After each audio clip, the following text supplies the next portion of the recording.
of great peace and prosperity in Texas. The war was passed. Cattlemen were getting rich, feeding a nation. Then, drought hit. By 1883, a relentless sun dried up most of the state's precious water sources, cracking the earth and baking it solid.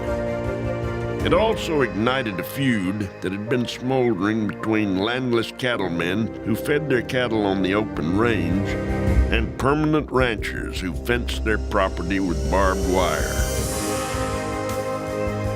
Cut off from good water and grass, the open rangers soon picked up wire cutters and took matters into their own hands.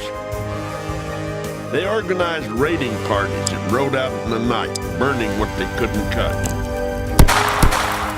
threatening anyone who dared challenge them. By fall, the Vandals had caused more than $20 million in damages. One of the biggest cattlemen to suffer such loss was Thomas Lawson Odom, owner of the Chadbourn Ranch. But as a newly elected representative to the 18th Texas legislature, he was in a position to do something about the raids. In a special session, fence cutting was made a crime punishable with prison time. But the new law didn't solve the problem.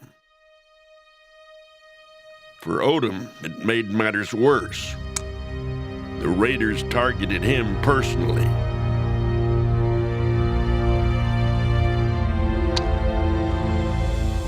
After losing several miles of wire on a single night, Odom hatched a new plan. He approached the Texas Rangers about setting up an undercover operation. Only one brave man volunteered. Ben Warren was quickly sworn in as a Texas Ranger. Ranger Warren spent months making contacts and collecting evidence. Armed with the proof he needed, warrants were finally issued and the trial dates set. To get a conviction, Warren would have to testify. That was something the fence cutters just couldn't let happen. On the cold Tuesday night of February 10th, 1885, Ben Warren and Thomas Odom were sitting by a stove in the Sweetwater Hotel office, no doubt discussing the trial that was to begin in the morning. Suddenly a shot rang out. A lead bullet crashed through the window, whistled past Odom's head, and struck Warren in the face. The lawman was killed instantly. During the confusion, the gunman escaped.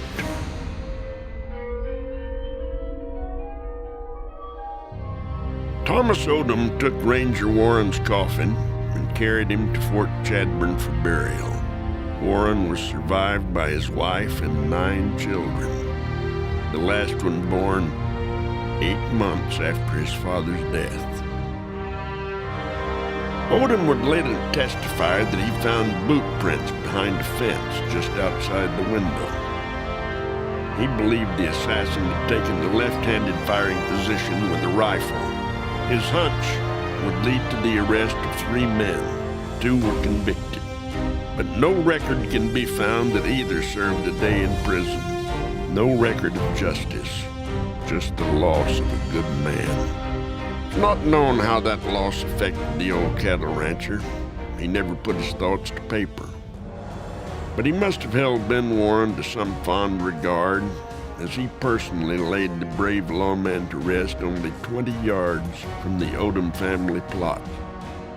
For more than 130 years, Odom's own monument has watched over the heroic Texas Ranger. So it was only fitting that in 2015, Garland Richards, T.L. Odom's great-great-great-grandson, would be the one who placed the official Ranger marker on Ben Warren's grave. A gesture of gratitude and respect from the state of Texas and a grateful family.